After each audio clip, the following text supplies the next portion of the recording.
यदि बोलता हूं कि ये होना चाहिए, वो होना चाहिए, ऐसा होना चाहिए, वैसा होना चाहिए, और वो मेरे यदि आचरण में दिखाई नहीं देता है, तो इसका मतलब मैं बोलकर समाज के साथ में धोखेबाजी कर रहा हूं। इसी की वजह से वर्तमान में देश में जो हालात पैदा हुए हैं, इसका कोई दूसरा कारण नहीं है। ये अपनी कौम को बचाने के लिए, इस देश पर राज करने के लिए, उनके जाति का आदमी, उनके वर्ण का आदमी बर्तन मांजने में गर्व महसूस करता है, इसीलिए वो हमारे ऊपर राज कर रहे हैं। और वो घूम रहे थे वहां पे सारे IAS, IPS, IRS, भारत का सेनापति टॉयलेट साफ कर रहा था। हमारे अंदर, यहां पर बैठे हुए हर शख्स के अंदर समाज के प्रति यदि उतनी आस्था, सोशल ऑनेस्टी आ जाए, तो मुझे नहीं लगता कि 6 साल बहुत है।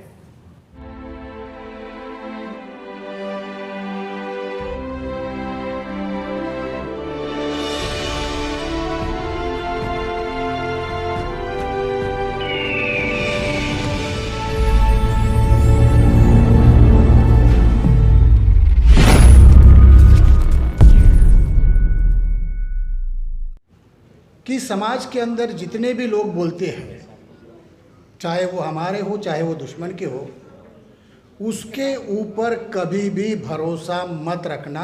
मैंने सीखा, आपने क्या सीखा मुझे पता नहीं। तो फिर जो लोग हमारे समाज के हमारे बारे में बोलते हैं, क्या वो सच नहीं होता है? मुझे नहीं पता। वो उसके आचरण में यदि दिखाई देता है तो वो जो बोलता है वो सही है, नहीं तो वो समाज के साथ में धोखा कर रहा है। ध्यान में रखना। मैं यदि बोलता हूं कि ये होना चाहिए, वो होना चाहिए, ऐसा होना चाहिए, वैसा होना चाहिए, और वो मेरे यदि आचरण में दिखाई नहीं देता है, तो इसका मतलब मैं बोलकर समाज के साथ में धोखेबाजी कर रहा हूं। इसी की वजह से वर्तमान में देश में जो हालात पैदा हुए हैं, इसका कोई दूसरा कारण नहीं है। ये है। दूसरी एक बात मैं आपको समझाना चाहता हूं, बताना चाहता हूं कि आपकी, ये मैं बताना नहीं चाहता कि देश में क्या चल रहा है, सबको पता है। देश की हालात हर आदमी अपने अपने तरीके से विश्लेषण करता है, लोगों को बताता है, समझाता है, मंचों से बताता है। मगर देश में वर्तमान में जो हो रहा है, उसमें सबसे बड़ा हमारा ध्यान जिसकी तरफ जाना चाहिए, वो है हमारा सामाजिक आंदोलन समाप्त हो गया है। प्रतिदिन हमारे समाज में नए संगठन का निर्माण होता है। डॉक्टर का अलग से होता है, वकीलों का अलग से होता है, जजों का अलग से होता है, इंजीनियर का अलग से होता है, MP MLA का अलग से होता है, और सब लोग संविधान बचाने की बात करते हैं। मगर संविधान जितना बचाने का चिल्लाते हैं, उतना संविधान हमारा समाप्त होते हुए हमको दिखाई देता है। ऐसा क्यों हो रहा है? उसकी वजह है जो मैंने पहली बात बताई। वो लास्ट में हमारे समाज के बहुत सारे लोगों को सब कुछ पता है, मगर एक बात का एहसास नहीं है, पता नहीं है, और वो ये है कि उनका दुश्मन कौन है, उनकी लड़ाई किससे है। बस उतना ही बता के मैं मेरे भाषण जो है समाप्त करूंगा कि हमारा दुश्मन कौन है, कितना ताकतवर है, और उससे हमारी लड़ाई हमने कैसे लड़नी चाहिए। सज्जाद नोमानी साहब का नाम शायद आप सब लोगों ने सुना होगा।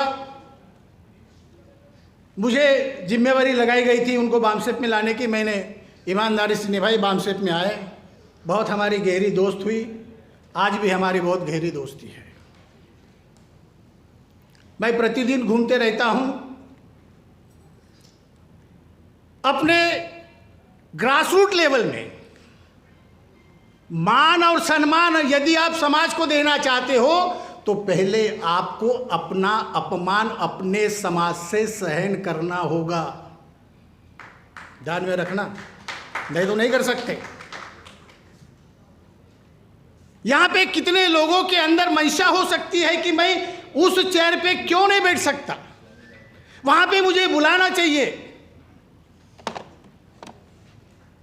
सामाजिक आंदोलन में यह बहुत जरूरी है कि फाउंडेशन के स्टोन बनो। मैं फाउंडेशन का स्टोन हूं, पत्थर हूं, मैं नेता कभी नहीं हुआ। नेतृत्व प्रदान करने वाले लोग हमारे पास में होने चाहिए। वो कहां से आएंगे, एक उदाहरण बता के मैं समाप्त करूंगा। वो सारा आपको जल्दी समझ में आएगा, समझदार है तो जल्दी समझ में आएगा। मैं ऐसे मानता हूं कि यहां पर बैठा हुआ हर आदमी समाज के प्रति ईमानदार है। हर कार्यक्रम में सामने बैठने वाला आदमी होता है, वो ईमानदार होता है। उसको मन से लगता है कि ये सामाजिक आंदोलन चलना चाहिए, संविधान बचना चाहिए, हमारी जो विरासत है, हमारी संस्कृति जो है वो खत्म हो रही है, उसको बचाना चाहिए। सज्जाद नोमानी साहब मेरे बहुत अच्छे मित्र हैं। उन्होंने एक बात मुझे बताई। मैं दिल्ली में, पता नहीं मैं हिमाचल से या हरियाणा से आकर रात को बैठा था। वो मेरे पहले आकर बैठे थे। मैं थका हुआ था, 3 दिन का प्रशिक्षण लेकर आया हुआ था। वामन मेश्राम के साथ मैं उस समय काम कर रहा था। 25 साल अपनी जिंदगी और जवानी जलाई हमने। आज भी वो जला रहे हैं, आप भी जला रहे हो। मैं एहसान नहीं कर रहा हूं समाज के ऊपर। मैंने सिर्फ 2 बातों से इस आंदोलन को पहले प्रायोरिटी पर रखा, दूसरे प्रायोरिटी पर परिवार को रखा। पहली बात, वो राजरतन का किस्सा जो आप सभी को पता है। उसको दवा मिलती, उसको कफन मिलता, तो शायद हम अच्छे कपड़े आज पहनकर यहाँ पर बैठ नहीं सकते। यह पहली बात मेरे दिमाग पर, मेरे जहन पर इतनी चोट कर गई कि तब से समाज की तरफ देखने का, आंदोलन के तरफ देखने का मेरा नजरिया बदल गया। और दूसरी बात, दुश्मन की। नोमानी साहब आए हुए थे, मैं थका हारा आया। उन्होंने मुझे बुलाया, अरे बीएम साहब आओ, बहुत दिन के बाद हम मिले हैं। तो हम चाय पी रहे थे, रात को 10 साढ़े 10 बजे हुए थे, इसी दिल्ली में करोल बाग में। तो उन्होंने मुझे एक सवाल पूछा, बीएम साहब आप ये बताइए कि आपका दुश्मन कौन है। मैं लगभग उस समय में 18-19 साल संगठन में प्रतिदिन काम कर रहा था। मेरी ज़्यादा से ज़्यादा मेरी सैलरी जो है आधा ही मेरे हाथ में आती थी।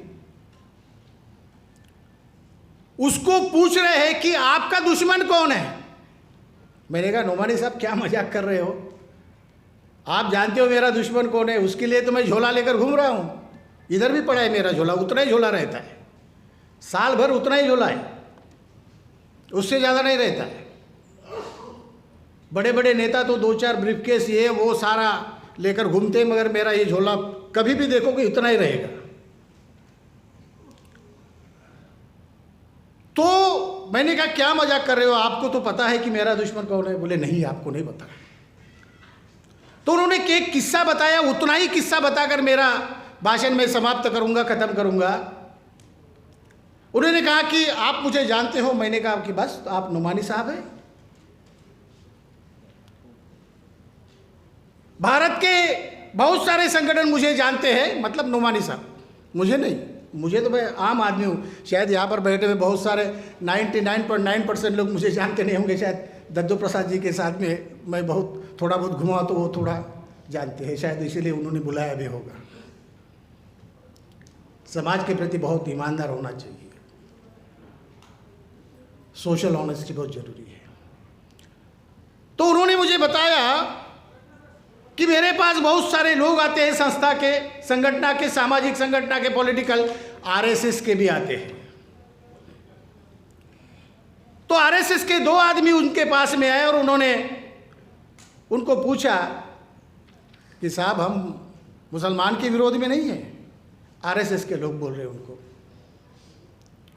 तो उन्होंने कहा ठीक है यार, ये तो बहुत बार हो चुका है आपका, नहीं है नहीं है नहीं है, ठीक है, मुझे ये बताओ, ये बात छोड़ दो, आप है नहीं है ये बहुत बार हो चुका है, मुझे ये बताओ कि आप भारत में आपकी संख्या कितनी है। दोनों ब्राह्मण थे। उन्होंने कहा यही 3-3.5% आप जो बताते हो वो। तो नोमानी साहब ने दूसरा सवाल पूछा कि ये 3.5% लोग सारे भारत के सारे इंस्टीट्यूशन पर, including religious, including caste system पर राज कैसे कर रहे हैं। 3.5%। लोकतंत्र का सिद्धांत ही यहां खत्म हो गया। 3.5% जुडिशरी में, 3.5% मीडिया में, पूरा 100% सारा, सारे देश में उनका यह है। रेल में भी आप उनके खिलाफ में बात नहीं कर सकते। लोग झूठ बोलते हैं, नहीं हम बोलते हैं झूठ। मैं डेली ट्रेन में सफ़र करता हूँ, डेली रात को मेरा ट्रेन में ही सोना होता है। आज भी मेरा रात को ट्रेन में ही सोना। आप कैसे राज करते हो? तो उन्होंने कहा हमारा सोशल ऑर्गेनाइजेशन है आरएसएस, उसके अंदर हम लोग ट्रेन करते हैं लोगों को, और ट्रेनिंग के माध्यम से हम लोग इस देश पर राज करते हैं। हम नीतियां बनाते हैं आपके विरोध में, आपको पता नहीं चलता। आप आपके विरोध के नीतियों का समर्थन करें, ऐसी नीतियां हम बनाते हैं और आपके लोग समर्थन करते हैं। तो नवानी साहब ने पूछा मुझे आपका ट्रेनिंग देखना है। तो आरएसएस के कार्यकर्ताओं ने जवाब दिया हम गधे थोड़े हैं आपको बताएंगे, आप भी राज करोगे, आप तो हमसे ज्यादा है, 14% है कुछ दिन। उन्होंने ठीक है कम से कम ट्रेनिंग सेंटर। तो उन्होंने बहुत जगह फोन करके नोमानी साहब जैसे एसपी को भी ट्रेनिंग सेंटर भी दिखाना है, चलो दिखा। तो दिल्ली से वो उनका ट्रेनिंग सेंटर हरिद्वार, वहां चले गए। बस इतना ही किस्सा है साहब, आप चिंता मत कीजिए, मैं अनुशासित कार्य करता हूं। आपने 13 घंटा बोलने का मेरा रिकॉर्ड है, 3 मिनट बोलने का भी रिकॉर्ड है। तो हरिद्वार चले गए रात को। जब हरिद्वार चले गए वो, तो नोमानी साहब को उन्होंने कहा यहां पर भारत का राष्ट्रपति, पंतप्रधान और कितना भी बड़ा आदमी हो हमारे अनुमति के बगैर नहीं आ सकता, पहली बात। और दूसरी बात, हमारे अनुमति लेकर आ भी गया तो उसको यहाँ का अनुशासन लागू होता है। आपको ये हेडक्वार्टर 10 बजे के पहले छोड़ना है, 6 बजे आपको उठना है, 6 बजे से लेकर 8 बजे तक आपको ये सारा दिखाया जाएगा और आपको 8 बजे बाहर निकलना है। मैंने कहा ओके ठीक है भाई। एग्जैक्ट 6 बजे, ध्यान से सुनना, एग्जैक्ट 6 बजे उनका दरवाजा खटखटाया गया, बेल बजी, वो रेडी थे। 6 बजे में भी आपको सीख है। हमारा कार्यक्रम 10 बजे होता है, हम सब लोग 10 बजे आते हैं, हम लोग 11 बजे आते हैं। एग्जैक्ट 6 बजे वो दरवाजा खटखटाया, 6 बजे वो बाहर निकले।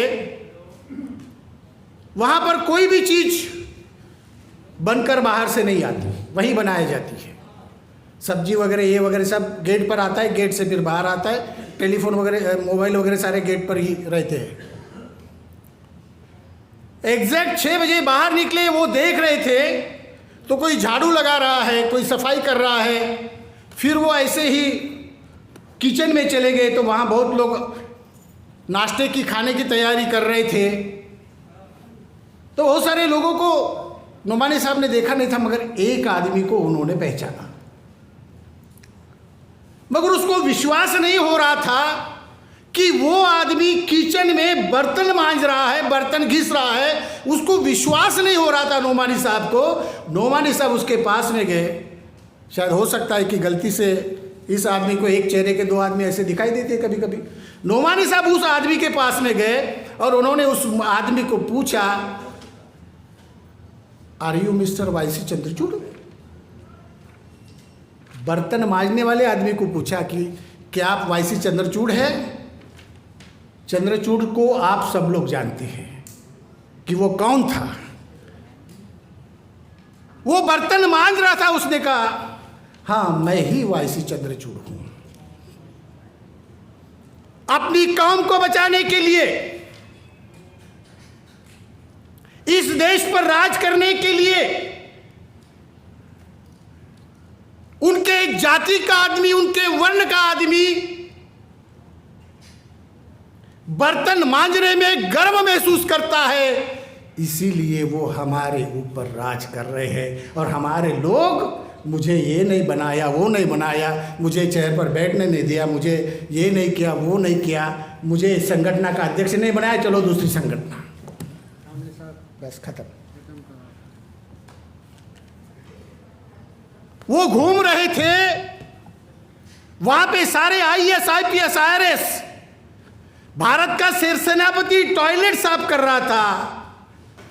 हमारे अंदर, यहां पर बैठे हुए हर शख्स के अंदर समाज के प्रति यदि उतनी आस्था, सोशल ऑनेस्टी आ जाए तो मुझे नहीं लगता कि 6 साल बहुत है। 6 महीने के अंदर आप इस देश के हुक्मरान बन सकते हो, बशर्ते ये बात यदि आपके अंदर आती है तो। नहीं तो आप कुछ भी करते रहो, हमारे जैसे, आपके जैसे लोगों की बलिदान जो है देते रहेंगे।